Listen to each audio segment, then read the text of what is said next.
Hey everybody, this is Nichole Paschal with Topaz. Thank you for joining me here today for creating striking night images.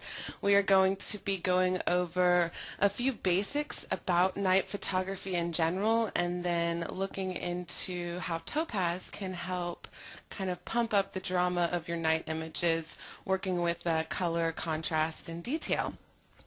So first we're going to be looking at some of the basics in regards to what kind of light you're going to be dealing with when taking night photography and how it changes. We're also going to be checking out some of the equipment that you're going to need to take with you, how to compose and focus your images when you're in the dark, because that can be a difficult task, and how the exposure works as well. And once we've gone over those, we can then move on to Topaz. So couple technical things real quick.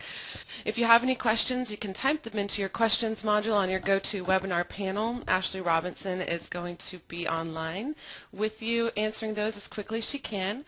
We do have a pretty full house today, so if we don't get to your questions, I will give you an email address to write me at, and I will be able to answer those for you by email. Okay, so with that, let's go ahead and get started. So this image that you're looking at right here below the Creating Striking Night Images is actually Scott Stolberg's image, and I love it because he uses Topaz Adjust here just to really pump up the different colors and the adaptive exposure of the star trails. So I think this is a great image, and this is a really good example of how just star trails like this actually become the subject and the most important part of the image, not necessarily what your camera is pointed at. So let's go ahead and go over different types of lights. With night photography, just as in day photography or any type of photography, it's all about the light. With night photography, you're going to have some specific types of light to keep an eye out for, and you can introduce some light into your image as well. A lot of the light you'll see in landscape night images is going to be moonlight or starlight. This type of light can differ greatly on what size the moon is. Obviously, if it's a full moon, you're going to have much stronger light, and if it's a new moon, it's going to be just starlight, and your exposure time is going to be much more extended. Then we have light pollution. Over here on the right, this is a great example of light pollution coming up over the horizon from a city and town. And then there's all different types of light pollution in this particular image. You have artificial light coming from over here on the left, and artificial light that you're actually seeing in the lamps as well.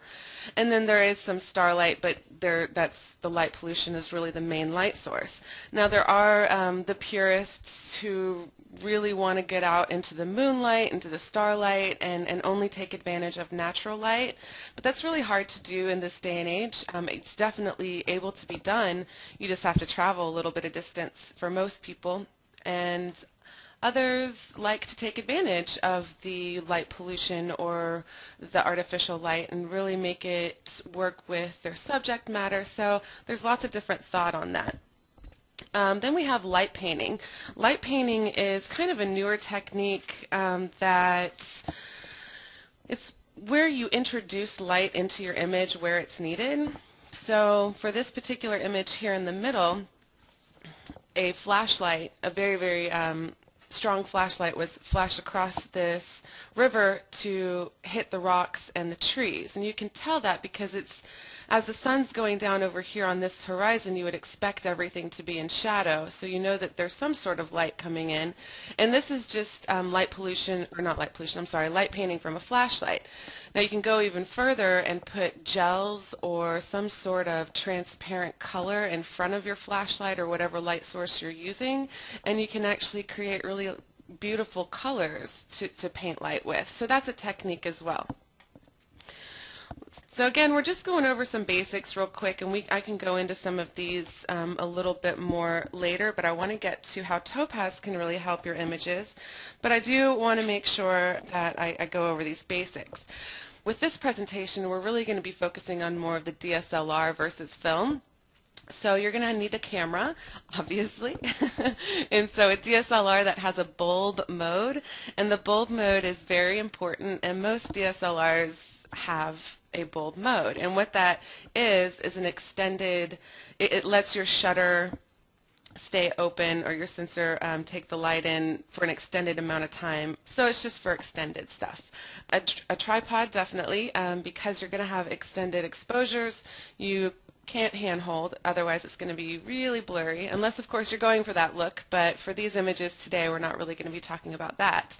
So it's best to have a really sturdy tripod as well. There are those really light titanium type of tripods that you can carry with you on your back, and they're really light and really nice, but they're not very sturdy. So it's nice to have a really sturdy one, especially for windy nights, because you're going to have long exposures, and wind, if it rustles that tripod, it's going to get blurry as well. You're also going to need a cable or remote shutter release.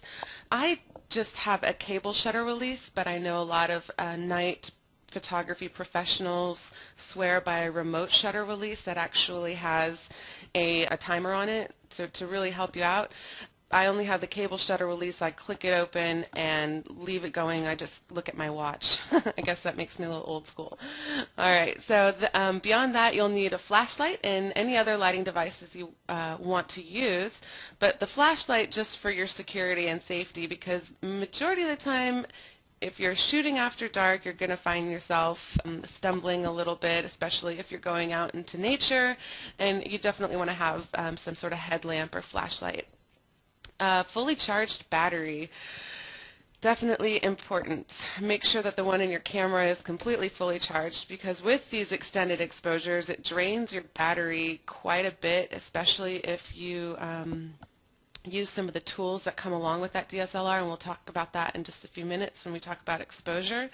But if you have an extra battery, bring it along. Bring along two if it's going to be a long night. Bring your phone, obviously, and I always like to bring a friend, so definitely ask somebody or a photography buddy of yours to go along with you, because again, sometimes you do find yourself in kind of dark, scary situations, and it's nice to have somebody there to talk to. All right, so first we're going to kind of talk about composition and focus. This is probably one of the toughest things to do in the dark, surprisingly enough. So how you compose your image isn't going to change necessarily from day photography to night photography. You know, every image needs to have a great composition.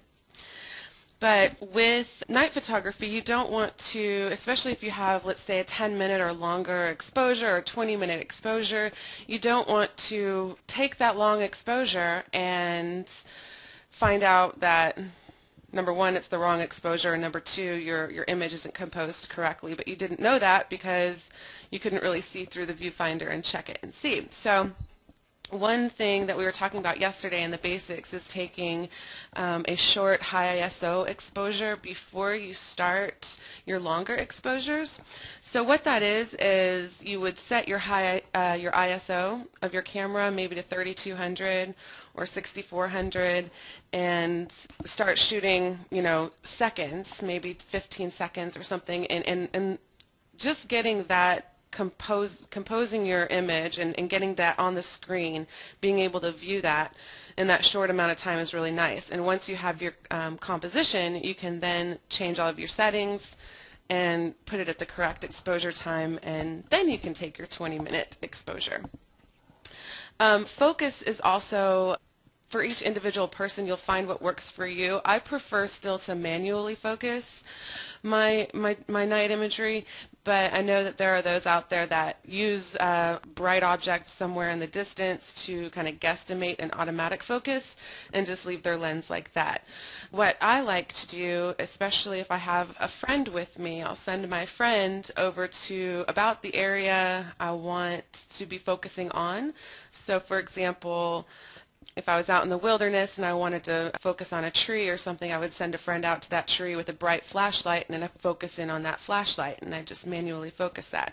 Or you can automatic focus at that point. It really does work. So that's just a couple tricks of starting out with the focus and composition. We can go into that a little bit more as well. But first, let's go ahead and talk about exposure. Unfortunately, light meters, well, the light meter in your camera specifically, not going to work. At least I've never seen it work in mine. But light meters, period, are pretty insufficient tools when you're dealing with just moonlight, like this image, or just starlight. The good thing is that working with digital cameras, you now have the availability to look directly at your histogram. So the histogram is really important when working with night photography exposures. With day photography, it's not, you can just look at your screen and you can see it pop up and your eyes are adjusted correctly. At night, you're in the dark, your pupils are really wide. You're looking at a really bright screen, so even that screen isn't something that you can trust, but you can always trust your histogram. So look at your histogram, make sure that your exposure is correct. Even though it might be a little heavy on the left side, that's okay as long as it's not really underexposed. The problem with getting really underexposed is that you're going to have substantial noise. That is my suggestion for exposure. Let's move on here. All right, my last suggestion for everybody is be adventurous, but be careful as well. This again is a Scott Stolberg image, and his story about this image is really funny. I don't think you're actually allowed to be over where he was shooting on this cliff. He was talking about how it was dark and there wasn't any light, and he was, on this really big cliff and he wasn't supposed to be there. I think night photographers especially get a little bit more adventurous in their locations, and people don't trust them as much as they do in the day. So you might find yourself, having somebody come up to you and say, "Hey, what are you doing over there?" Or having an officer come by and ask if you're supposed to be there. So one thing, yes, be adventurous, but also be careful. One way that you can kind of control the people's reactions is by taking a portfolio with you. That's what I always do. I always carry some of my night imagery on me when I'm on my night shoot. I'll leave it in the car, or if I'm going trekking out, backpacking or something, then I'll put it in my backpack and always have that available to show somebody so they believe you when you tell them that you're just doing it for art's sake. Also, just be careful. Be sure to bring some lighting and everything, flashlights, headgear, whatever you need to make sure that you have enough lighting for security reasons and all that good stuff. All right, so I'm going to take a look at a couple questions here and answer those about these kind of basic things that we just went over. And then I will hop on into Topaz. I just saw this from Bob. Bob says, caution, be aware of farmers with guns. He speaks from experience. That's cute. Drew asked me about any idea of f-stop on this image. I don't. This is Scott's image, and he's not online with us today, but I can go back through some of our recordings and check it out, but I don't personally know. Richard asked a good question. He says, any issues with ISO and exposure times, reciprocity failure, etc.? Reciprocity failure is going to be something that you see much more in film than digital, and that's really a great thing to kind of get rid of. Personally, in my work, I like the reciprocity failure. I kind of play with that with my night imagery. Using 4x5 film and doing way extended exposures, working with the color shifts and the light that you can't really see with your eyes. But on digital, there's not a lot of that color shift going on or any sort of failure going on. Steve asks, is a histogram to read the same at night as in the day? Push as far to the right as possible without spiking?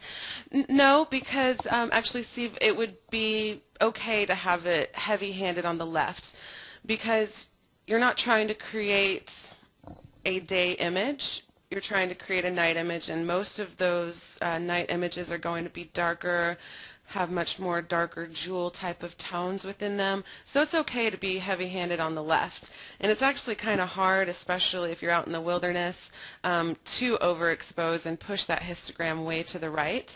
Now these type, like in this particular image we're taking a look at here, these type of little city lights might start to blow out if you overexpose a little bit, but it would be really hard to overexpose the foreground area.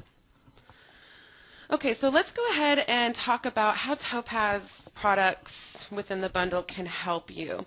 My personal workflow when it comes to night imagery, really there's three products that I use, and that's going to be denoise, adjust, and lens effects. Denoise is something to help with the noise that's going to come along with darker images like this.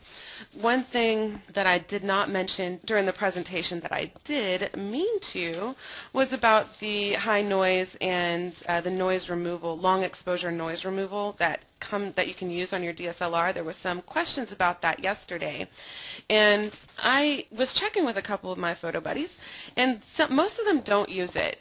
Majority of the time that long exposure noise removal choice on your camera, it's going to extend your exposure time up to twice as much, or twice as much exactly actually. And I've used it for a couple shoots and I liked it, but I was shooting 5-minute images and then it would be 5 minutes extra for that noise removal. When you're out there and you're shooting an hour image, waiting an hour extra for noise removal reduction within your camera isn't necessarily something you want to sit there and do, and programs like denoise are going to be really, really helpful with that situation. I'm not going to go into denoise because it is a more technical program. I'm going to stick to adjust and lens effects, but denoise is always something to keep on your list for night photography if you're not using that in-camera noise removal, that long exposure noise removal. Yes, so denoise first. Then I like to use adjust. Now let's see here. This particular image has adjust and lens effects. So the beginning image is quite nice actually. It's a great starting point. So this is just the background layer. And then taking it into adjust, what I like to focus on is color, especially in these type of night images when you have these really beautiful blues. You have some toning going on that's just not quite standing out. I like to really focus on that and try to bring that out just a little bit within adjust. So this is after adjust. Adjust also helps with the contrast, the shadow tone, bringing out some detail and a little bit of pop. So let me show you that one more time. Here's before, here's after. And then lens effects is something that I use to work on the tone again. I'm either using the dual tone or single tone, just popping it in there, saying warm tone, cool tone, hint of red, and we'll go over this here in just a second. I think I used warm tone on here and just brought out a little bit more warmth.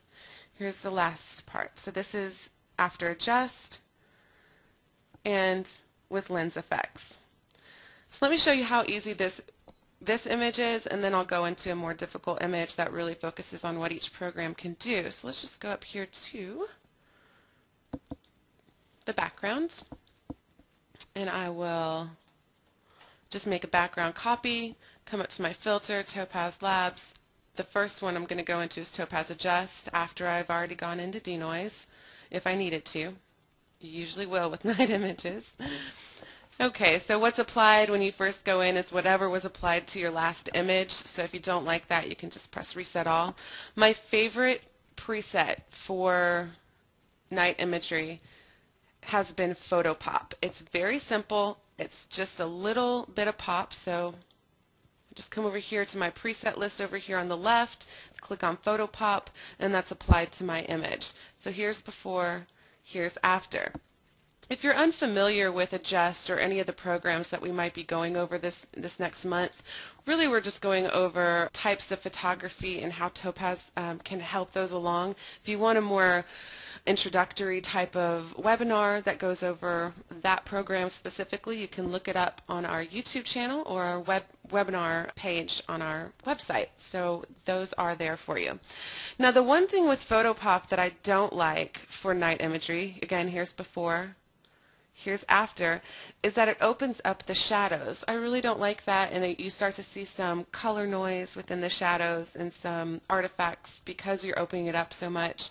And if you just come over here to your exposure tab, I'm going to leave pretty much everything else the same and just come down to my shadow. And this is a protect shadow slider, and I'm just take that back to 0. Okay, so that brought my shadows back down to a level that looks normal for a night image. Also, this contrast has brightened up everything. So I'm just going to take down my contrast just a little. Okay. Now, I do want to, this is the other thing that I always go to in night imagery. I always come to this process details independent of exposure.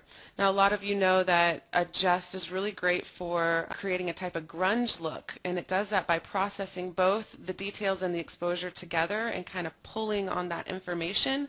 And if you process them separately, it smooths everything out and you still get the pop that you're looking for. So here's before. Look at all the it looks nice, but just for this particular image, I don't really want it, but you can tell it's much more grungier, and now I'm just going to smooth it out. Okay, so here's before, here's after. I'm going to leave pretty much everything else the same and just say okay. So it was a really quick enhancement. So here's before, here's after. Now I'm just going to take that layer that I just worked on, make another copy, and come into lens effects. The reason I took it into lens effects is that I really wanted to, here's before, I really wanted to bring out some of the warm pink type of tones that you see in those clouds and in the water, and really have it applied all over the image. So all I do is I go to my single tone, filter single tone, and down here at the bottom with all of these presets, I checked out a few of them. So I went to hint of red, and then hint of red light. I thought, oh goodness, that's way too bright. So here's before, here's after. That's hint of red light. It's a little too much for me actually, so I came down here to warm tone. Here's before, here's after, and then warm tone 2. And pretty much completely happy with warm tone 2. Here's before, here's after, and I'm just going to say okay. And it's as simple as that. So the thing that I like to focus on, especially with these landscape images in night photography, I really like to focus on bringing out that color that you end up getting with long exposure that comes through, as well as the different tones, kind of the overall cast of the image. Okay, so let's go, I really enjoy this image. This image, it's a really strong flashlight. I think I was explaining that with the photo painting. It's a really strong flashlight pointed at these rocks and at the trees during the longer exposure. Otherwise, the whole thing would have been in shadow, like this area right here in the middle. I just popped this into Topaz Adjust and just did a photo pop. Here's before, here's after.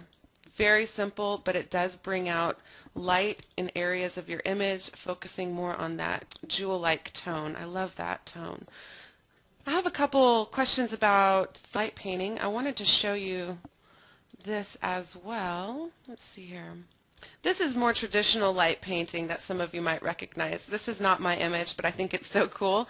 It's called Lightsicle, which is so funny. So this is taking a pen light and during a lengthy exposure drawing with the light, and this is something that you might see traditional light painting as. You can go beyond that, as you saw with this rock painting. One thing I do want to show you, this is an image taken long time ago, back in 2007, and when I was working in the post-processing part of this image, I did not know about Topaz. I was not working here, and Topaz was relatively very new, and I hadn't heard about it at that point. So as you can tell from all of my different layers, I worked on it for quite a long time and did quite a bit of work on it. So let's look at this is the original image here. And after working on it, here's the end result. I'd say the majority of the work was, because this is a 4x5 scan, was just making sure that any spots on the film were taken care of, and then going in and working with selective colors and color balances and levels and curves, and just working with the image until I thought it was at a point where I really enjoyed it. So I wanted to kind of revert back to it and see how quickly I could do it with just using adjust and lens effects, and I'm kind of disgusted how easy it is. So let me show you, and then we can go in there. I'm just going to turn off all of these guys. Okay, so here's the original image. I took a background layer into adjust, was able to pop out all my detail. Here's before, here's after. Really start to get that adaptive exposure, those tones and light coming through. Here's before, here's after. And then I just took it into lens effects and put on a red magenta single tone filter and after, and it was that easy. So we can do that real quick and I'll show you how I went about that. So let's get rid of our adjust and lens effects. Going into the trash, I'm making a background copy here and not worrying about all these above layers, but I want to keep them there to show you kind of a before and after, you know, Topaz versus all the work I did here in Photoshop. So let's just hop on into Topaz Adjust first and go to Photo Pop. And as you can tell, again, this Photo Pop really opens up the shadows, and it does not work with images that you're kind of relying on those shadows. So just come over here to your shadow control, take it down. Process details independent of exposure. See all the grain that's starting to apply in the sky? It's because it's taking the actual grain from the negative and acting as though it is a detail, and it's kind of enhancing that. To stop doing that, you can just say process details independent of exposure. So immediately it smooths out. That grunge effect is not as strong. So here's before, here's after. There's a little bit of a haloing going on, and I just saw somebody asked about that. That does happen sometimes with adaptive exposure control. And one way that you can deal with that is this little button, the process details independently of exposure, but you can also take the region slider down or the adaptive exposure down. For this particular image, I think I'm going to take both down just a little bit.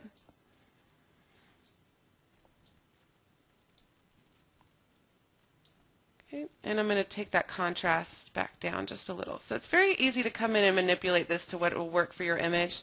Presets are just that. They're a good starting point. Here's before, here's after, and I'm going to take just a little bit of that strength down. Okay, so I'm good, and I'm just going to press, well, no, I'm not. I'm going to come in here and hike up my adaptive saturation just a little. Okay, and I'm going to press OK.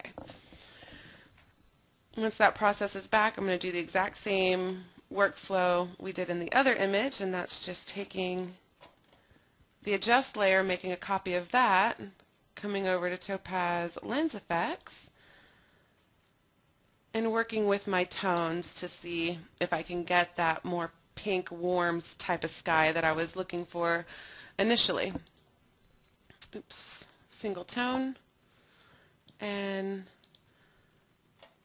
that does not look good. So I'm just going to come down to here to a hint of red.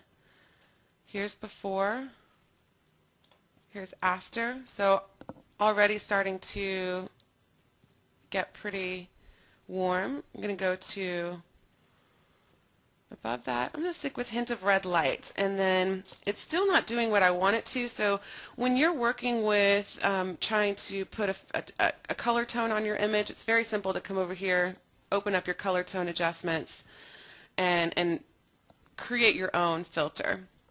So I'm going to leave the red where it is, but I'm also going to add a bit of magenta, a bit more magenta.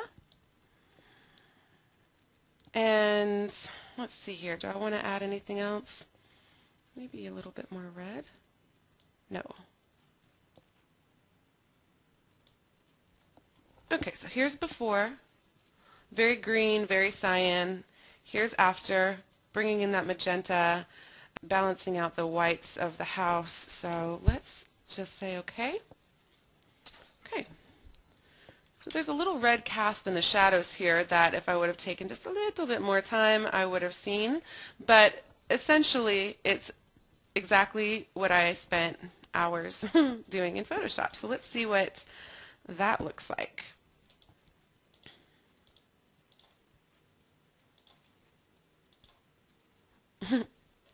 Kind of annoying that I have all of these layers. Okay, so here we go. Here is the one I spent so much time doing, and here is the Topaz version. pretty similar, not exactly the same. Again, you have that red cast going on that I just don't like, but a much quicker process and similar results very easily achieved if you just spend about 5 more minutes on it. So I hope that kind of gives you an idea of workflow with night images.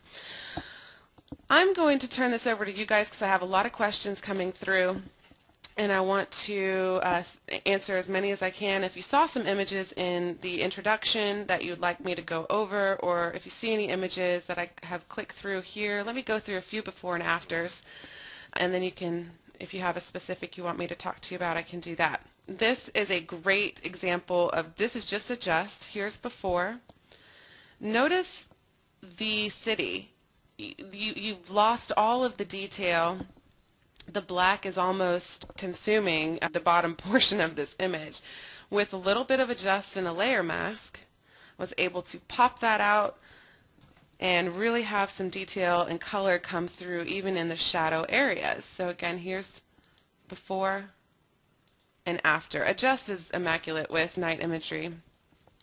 This is more of a sunset shot, just to show you. Oh, one thing I do want to say is with extended exposure images, you're going to have other things to think about and to think about, and when you're composing your image and what you're imagining your final product to be.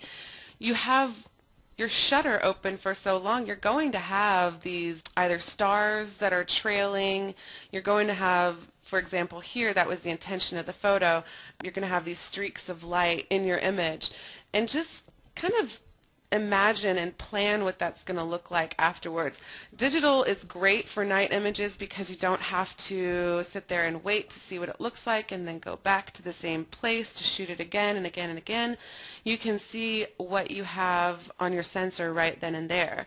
And I say, because I actually shoot with 4x5 film, my night stuff, and that's just my process, and then I scan that in, but I always take my digital camera with me and I set it up right alongside it so I can at least have an idea of what my composition is going to be and how the lights are going to be affected. So digital has just really opened up this whole niche of photography, and it's just becoming really special. So here's before on this one. This is just adjust as well. Sometimes you don't need lens effects. Here's after. Really brought out the color, the detail, popping out the lights. I did want to show you this. This is just adjust as well. Up here in the tops of the cathedral here, this beautiful light has just been brought out with adjust. So here was before adjust, and it's nice. You have a little bit of variation of color within the light, but nothing really special. And then as you go into adjust, it just brightens that up and makes it pop just a little bit. It's really beautiful with night images. We looked at that one. Let's see here. I think I used both here. Here's adjust. This does a great thing for architecture. Just really pops out those details. Here's before. Here's after. And a little bit of lens effects to take away that warm tone, and then taking the opacity of that layer down to 31. This is just adjust as well. It's very simple, just to take it in there, use that photo pop, do a few tweaks, and you have something that has worked not only with your tones, but also your color, your contrast, your details. It's pretty nice. This is before and after. Okay, here's the snow. One thing to keep in mind when you're shooting snow or on sandy beaches, or maybe you're shooting the ocean that has a lot of bubbles right where it's coming up onto the sand, it's going to reflect really nicely. If you're new to night photography, it's definitely something. If you're in a snowy area this winter, it's a lot of fun to shoot off of because you have a really nice reflection and it shows up on the sensor quite nicely. So it's a fun place to start. Same thing with white sand. This is just going in and bringing out some of the color and detail. Here's before and after. This uses both Topaz lens effects and adjust. So this is the original image, just a little blue. Wanted to bring out some of these warmer tones within the rocks. So here's adjust. That started to get my detail and exposure a little bit better, and then a little bit of lens effects as well. So let me turn it over to you guys. Jeremy says a good mention for exposure is to get the nice star points on hard lights will be a small aperture. Jeremy is very correct. You can see that in action here. We'll just zoom on in. To get all of these different starlights, it's not a star filter or anything like that. This was shot with an f32. So very, very small aperture. That is one reason why the exposure time was an hour and a half, but it was worth it for the focal length and these little starlights. Great point, Jeremy. Philip asked, what sort of f-stops would you be using similar to daytime landscapes? I personally do, Philip. I know some people, I think it's again just up to your artistic vision and what you see. When shooting any sort of landscapes, I usually go with a wider angle lens and going with a smaller aperture, having everything stay in focus. However, that does take more time at night, so it's really a balance of what works in for you that evening. If you want to be at home in an hour, and maybe shooting at an f4 is going to, take your time down by 75%, and you would rather see what that looks like first, then do that. See how it works for you. Randy says, if it takes an hour to expose an image, what are you doing in the downtime? Is it better to take a lover with you so you have something to do? Well, I think that's just up to you, but I do like to take company with me, or at least a book or something that I can keep myself busy with, because when you do have an hour and a half exposure, an hour exposure, it does get kind of tedious sitting there and waiting for it. So another thing that I like to do, number one, I usually take 2 cameras if I'm not going trekking out into the wilderness. If I'm just going on a shoot where I'll have my car nearby, I'll take 2 cameras and set up 2 different cameras at the same time, so I can be getting 2 different shots at the same time. Also, if I just have 1 camera, or even if I have 2 cameras and they're going for an hour or so, I'll scout around. I'll walk around looking for other images, looking for that next shot, and getting prepared in my mind for exactly what I want to do. I don't just sit there with the camera usually, because, for example, let's see here, this shot, a couple football fields away from any houses, nobody's going to come by and steal my camera. You can't see it, so I'll just leave it there and walk around. Look for that next shot. Peter, he says, I watched the intro webinar last night and am watching and admiring some of the resulting images on using Topaz editing. What has been the average cost of upgrading if you have ever purchased the entire collection?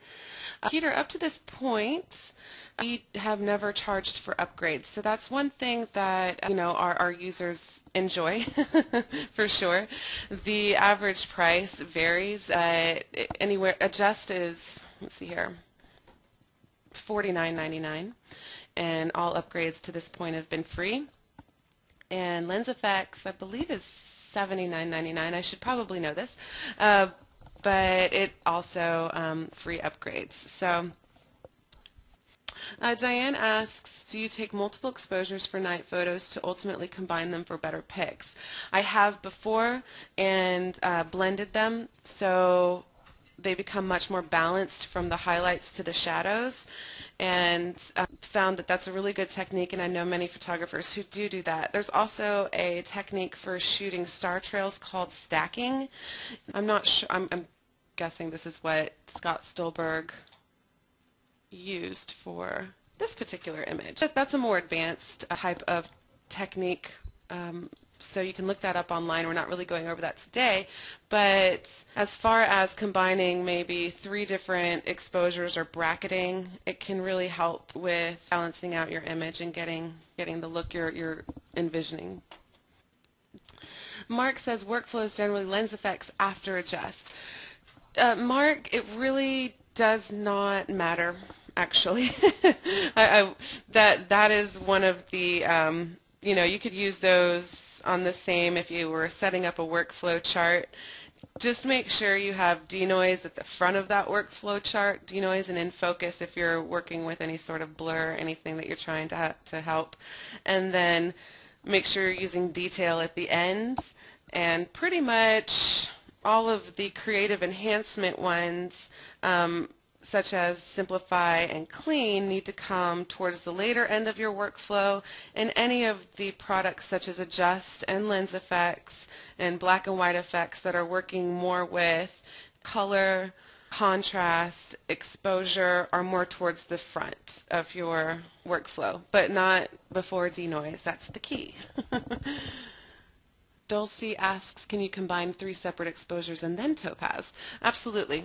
People do that all the time, working with traditional HDR and then taking it in to adjust to get kind of an HDR pop to it. So once you have that one exposure or that one image, then you can take it into Topaz at any time. Scott asked, do I use manual focus? Let's see here. Yes, I guess that's the short answer, huh? For these images, I believe Scott had said that he used automatic focus for this particular shot and the next shot coming up. There was still a lot of light available in there. In the shots coming up of mine, there was not a lot of light, and I really, I was using a 4x5 film camera, so all was manually focused. But even with the digital images that I use to capture screenshots to look at composure and stuff like that, or composition, I did use manual focus. And this image in particular that was just on, it's not super sharp. I'm telling on myself a little bit, but that is kind of the drawback for manual focus, is there are times when you can't really tell if it's going to work for you or not, and then but there are a lot of schools on thought whether you should use automatic focus or manual focus. Majority of the time I just find that automatic focus, I don't have anything necessarily to focus on unless I have a bright light or a flashlight or something like that to put out in front of me. Bill asked, does night photography work well with HDR? I find that, talking about combining the 3 exposures, or ultimately 5 exposures, 7 exposures, however many you want to put into it, it can work in certain instances. If you're working with an image or a composition that's really dark, and no matter how long, if you're working with an hour-long exposure just to get the correct exposure, thinking about bracketing that type of exposure just seems kind of pointless, because even your darks are not necessarily going to ever brighten up. Their light's just not there. So it really depends on the scene in front of you for you to make that decision. One thing, if you're not liking how your darks are and you don't feel like you want some light into them, really consider doing let's see here, let's see if I can find it. Really consider doing some of this light painting and see if you like it. It'll take some getting used to or whatnot, and working with it just a little bit, but it is a really fun technique, and you can really open up your shadow areas and bring some color back into them. So that's a suggestion for something that HDR might not work for. Oh, Jory has a great tip. She says, or he says, I'm sorry, I'm not sure how to pronounce her name. When going out during the night and it's really dark, take a flashlight with a red filter. When your eyes are going into night mode, the red light doesn't let your eyes go out of night mode. So that's a great idea. Thanks for the tip. I didn't ever think of that. Mark says, would denoise be one of the very first programs to run after importing the raw image, or use adjust first? Mark, always use denoise first. The reason being is that adjust and any of the programs that are working with changing the tone or detail structure, such as adjust does with a lot of its presets, it's going to read image noise, especially in night shots, as being detail, not noise. So then if it sharpens up your noise, then it's going to be that much more difficult to run it through denoise and eliminate that noise. So it's going to make it softer if you sharpen your noise first. So always use denoise first, so that way you can retain the detail and still get rid of the noise, and then go into adjust. Theo says, will HDR give you the same or better, more dramatic result? Theo, I think that's up to you and what your eye is and what you're envisioning. I know that for an image like this, for example, that we're looking at, I don't want these shadows to open up. I don't want to bracket this type of these shadows and really have that HDR type of look. So that was not something that I was going towards. But in this type of image, where we go? Where's my pink? There we go. This type of image, that's what's great about Topaz Adjust, is you can take it in there and get that really HDR look with just one exposure. So you can get a very dramatic look with this. Let's take this in. And we have more dramatic presets that really pull and give you that HDR look, such as, let's see here. Well, that goes a little far because we're actually taking in a couple things. I'm just looking over here on my preview. Saw something that might look okay. So this is called Portrait Drama. If I just process my details, no, I'll keep those details. So you can push those regions up, start to really open up all the shadow areas, get everything really tonally balanced within the image, and have a completely different looking result than what you started off with. So it's really up to you what you're envisioning for the shot, and I'd say play around with everything. So the light flash on the rock. Betliff says he likes the reflection on calm water. I believe you're talking about this one, and how did I accomplish that? It was actually something I wasn't expecting, because this was a pretty somewhat windy night, and there were a lot of ripples on the water, but because it was an almost hour-and-a-half exposure, it just smoothed out and became like glass. So that was just unintended, but very nice to discover when processing the film. So extended exposures will smooth out your water for sure. Just like in seascapes, whenever you have water that's coming up onto sand or rocks, if you have that extended exposure, it just starts to smooth out and you lose the texture and just get the really nice ethereal type of glow. That same idea. David asks, how did the starry photo get enhanced with Topaz? If you're asking about this image from Scott Stolberg, I keep doing that, keep clicking accidentally, excuse me. This was used with Topaz Adjust pretty heavily, bringing out the colors and the adaptive exposure type of look within the stars. If you're speaking about the other one, let me click out of here. If you're speaking about the snowy mountain, that is actually just Adjust, and it wasn't a huge difference, just using a little bit of photo pop. But if you'll notice, here's before. Now keep an eye on the mountains and the color of the trees in the sky. Here's after. So more detail was brought in. The trees became more green, so you see a little bit more of the actual color that was in front of the camera at the time, and the sky becomes a very beautiful blue, and it's still very nice in the beginning shot, but it's just a little oomph. Okay, Sharon has some advice. She says some images benefit from different Topaz treatments in separate parts of the single image. In PS5, you can make a smart object, apply the Topaz filter, paint on the layer mask with black, and make a second. Yep.